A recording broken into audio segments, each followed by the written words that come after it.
Le Théâtre des Bellou-Filles est né en plein été pandémique lors d'une soirée à refaire le monde. On s'est dit, il n'y a pas de théâtre à Tadoussac.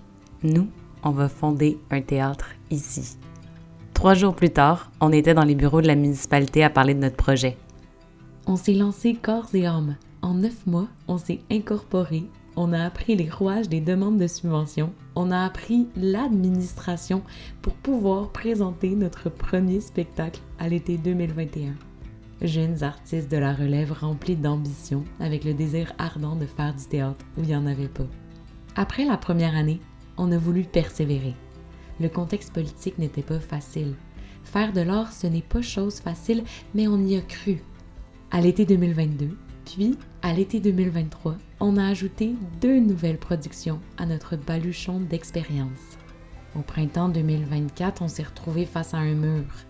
Les bailleurs de fonds ne nous soutiendraient pas cette année-là. Après avoir reviré la situation dans tous les sens, on a pris la dure décision d'annuler le spectacle qu'on avait prévu. On a dû annoncer à notre équipe prête et motivée qu'on devait tirer la plug. Ce texte-là n'a toujours pas vu le jour et juste d'y penser, on a le cœur tordu en 4.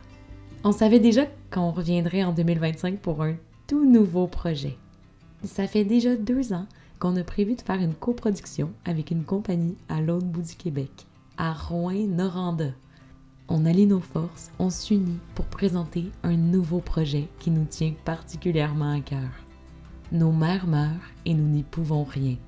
Un texte d'Isabelle Rivet qui parle de lumière dans le deuil, de mère de sapin, de proche aidance et bien évidemment du lien mère-fille.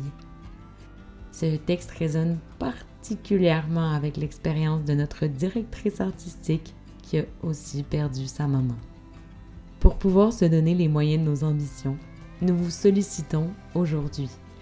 Le Théâtre des Bellou-Filles a besoin de votre aide pour continuer de rêver et de créer, d'offrir au public tadoussaccien et cette fois-ci aussi au public abitibien une création toute particulière qui résonnera des dunes de sable jusqu'aux forêts d'épinets.